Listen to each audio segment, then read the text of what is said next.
Everyone, welcome to JRF अड्डा। मैं अदिति आप सभी लोगों के लिए लेके आई हूँ आज एक ऐसे टॉपिक पर वीडियो जिस पर बहुत सारे डाउट आ रहे हैं। स्पेशली 3 ऐसी प्रॉब्लम्स है जो यूजीसी नेट एग्जामिनेशन जून 2024 का फॉर्म फिल करते समय काफी सारे स्टूडेंट्स को फेस करनी पड़ रही है।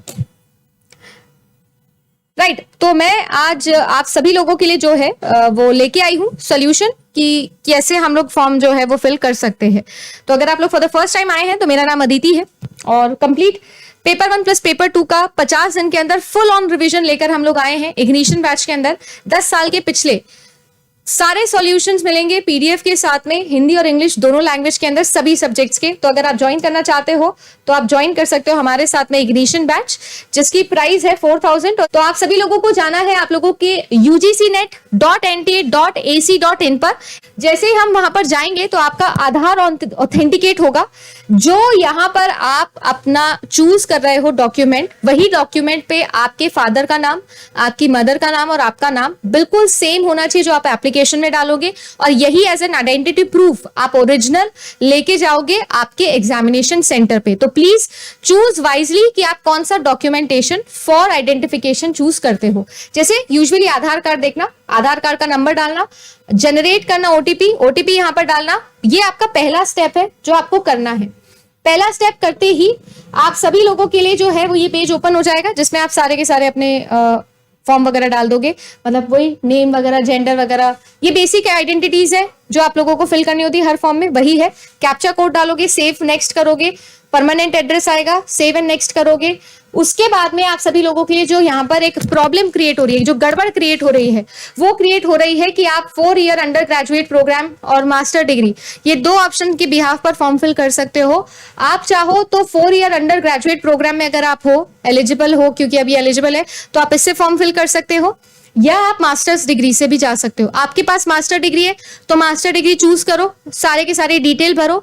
अगर अपीयरिंग हो तो पास लिखो और फिर अपीयरिंग के अंदर जो आप लोगों का ईयर है वगैरह है, जो परसेंटेज अभी तक एग्रीगेट चल रही है वो डालनी है, जैसे कि हर बार डालते हैं। या फिर अगर आप 4 ईयर में हो तो सेम चीज आपको 4 ईयर के साथ करनी है। अगर आपके पास में ऑलरेडी पीएचडी है तो आप यहाँ पर अपनी पीएचडी की डिटेल्स डाल सकते हो। अगर सर्विसमैन हो तो एक सर्विसमैन की डिटेल डाल सकते हो, फिर कैप्चर डालना है, सेव एंड नेक्स्ट। अगर आप कुछ भी नहीं हो तो नॉट एप्लीकेबल सिलेक्ट कर लेना है ना। इस तरीके से मास्टर्स डिग्री, फिर आप लोगों का सारा स्टेटस यहाँ पर आएगा। मैंने 2 वीडियो रिकॉर्ड किए हैं, वो मैं इस वीडियो के एंड में आप लोगों को दिखा दूंगी कि कैसे सिलेक्ट किया है। ठीक है, ये प्रोसीजर हो गया। ये रहा वो आप लोगों का पेज जहां पर आप सभी लोगों को बताया जा रहा है कि कैसे मास्टर्स डिग्री से डाल के आप लोग फॉर्म फिल कर सकते हो, है ना। और उसके बाद में मेजर जो इशू आ रहा है वो ये आ रहा है, एक बग है कि जब आप असिस्टेंट प्रोफेसर ओनली के लिए अप्लाई करते हो तो भी तीनों कॉलम पे चेक मार्क आ रहा है। आप जेआरएफ सिलेक्ट करो तो भी सब पे चेक मार्क आ रहा है, और जब आप लोग ओनली पीएचडी वाले पे चेक कर रहे हो तो भी चेक मार्क तीनों पे आ रहा है। ये एक बग है, तो आप निश्चिंत रहिए, आप अपना ऑप्शन सिलेक्ट करो। ठीक है ना, मैं तो कहती हूँ कि तीनों सिलेक्ट कर सकते हो आप, कोई इशू नहीं, क्योंकि कोई ऐसा एडिशनल पैसा तो लग नहीं रहा है, कोई फीस एडिशनल है नहीं, जो आपकी कैटेगरी वाइज फीस है वही लग रही है। ठीक है, उसके अलावा आपको एग्जामिनेशन का जो सेंटर है वो आप चूज कर सकते हो कि आपकी प्रेफरेंस क्या रहेगी। सब्जेक्ट आपको सिलेक्ट करना है, कौन सा सब्जेक्ट आपको चूज करना है। जितने भी हमारे 4 ईयर डिग्री वाले लोग हैं वो कोई भी सब्जेक्ट चूज कर सकते हैं, उसी सब्जेक्ट में उनको आगे जाके पीएचडी करनी रहेगी। ठीक है ना, तो ये आप लोगों का हो गया नेक्स्ट स्टेप। अब मैं आप लोगों को दिखाने वाली हूँ 2 ऐसे वीडियोस जिससे आपको बेटर आइडिया लगेगा कि आप क्या सिलेक्ट कर सकते हो। तो देखो, पहला वीडियो यहाँ पर देखो, यहाँ पर हमारे पास में है कि हम तीनों में से किसके लिए अप्लाई कर रहे हैं। तो देखो, अगर मैं यहाँ पर ओनली असिस्टेंट प्रोफेसर के लिए अप्लाई करता हूँ, प्लीज सिलेक्ट कि आपको क्या अप्लाई करना है। हम जेआरएफ के लिए सिलेक्ट कर रहे हैं तो ऑटोमेटिकली तीनों सिलेक्ट हो रहा है।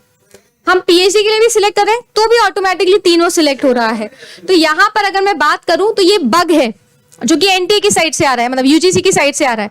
तो आप इशू मत रखिएगा, इसके अंदर कोई दिक्कत नहीं, एनटीए की साइड का इशू है। और ये इशू में आप तो तीनों ही टिक मार्क करके आगे बढ़ जाओ। ठीक है, फिर कौन सा सब्जेक्ट के लिए ऑप्ट कर रहे हो, और यहाँ पर आएगा मीडियम। ये भी एक दिक्कत आ रही है कि आप कौन सा मीडियम पिक करो। अगर आप इंग्लिश मीडियम से हो, ठीक है, आपकी पढ़ाई इंग्लिश मीडियम से हुई है तो आप इंग्लिश पिक करना, आपकी पढ़ाई हिंदी मीडियम से हुई है तो आप हिंदी मीडियम पिक करना, सही है। और उसके बाद में इस तरीके से आप लोगों को फोटो वगैरह डाल लेनी है, अपनी डॉक्यूमेंट आप लोगों के सेव हो जाएंगे। ये सारी प्रोसेस कंप्लीट होएगी तो उसके बाद में आप जो है वो क्लिक हियर करके फाइनल सबमिट पे जाओ, और फाइनल सबमिट पर आपके पास में एक ओटीपी जनरेट होगा। ठीक है, ओटीपी जनरेट होने के बाद में आप जो है यहाँ पर अपना ओटीपी जनरेट करके फाइनल सबमिट कर सकते हो, है ना। ये पूरा कंप्लीट स्टेप हो गया है। एप्लीकेशन नंबर आप लोगों का आ गया है, क्या है कैसे है ना, सारी की सारी कंप्लीट एप्लीकेशन आप लोगों की इसी तरीके से दिख जाएगी। ठीक है, तो आई होप कि आप सभी लोगों को प्रोसेस क्लियर रहा होगा। फिर भी कोई इशू आता है, 3 प्रॉब्लम्स है जो आ सकती है कि मास्टर्स डिग्री चूज करें कि 4 ईयर, तो आप जिसके लिए हो, जिसके लिए एलिजिबल हो, आप उससे पिक कर सकते हो। मास्टर्स डिग्री में भी फाइनल ईयर अप्लाइंग वाले अलाउड है, 4 ईयर में भी फाइनल अप्लाइंग वाले अलाउड है। इसके बाद अगर मैं बात करूं तो लैंग्वेज में हिंदी वाले भाई हिंदी चूज करें, इंग्लिश वाले इंग्लिश चूज करें। थोड़ा स्टूपिड है क्योंकि ऑफलाइन पेपर है तो दोनों ही में पेपर आएगा, बट आप जो है अपनी प्रिफर्ड लैंग्वेज चूज करिए। इसके अलावा जो आपका तीनों वाला प्रॉब्लम है वो भी एनटी की साइड का बग है, हो सकता है आगे जाके सॉल्व कर देंगे, बट जो भी हो आप तीनों पे चेक मार्क करिएगा। यही 3 इश्यूज है जो मुझे फेस हुए थे, वो मैंने आप लोगों को बता दिया। इतना ही रखते हैं, बाकी मिलूंगी आप लोगों से। हमारा एक नया सीरीज में लेके आ रही हूँ आप लोगों के लिए, प्रैक्टिस भी करेंगे और जम के हमने जो तैयारी करी है वो भी करेंगे। मिलते हो आप सभी लोगों से कल। वीडियो ठीक लगाओ, हेल्पफुल लगाओ तो लाइक करिएगा। फिर भी कोई डाउट है जो आपको रह रहा है, फॉर्म फिल करते समय आ रहा है, तो प्लीज कॉमेंट सेक्शन में मुझे बताइएगा।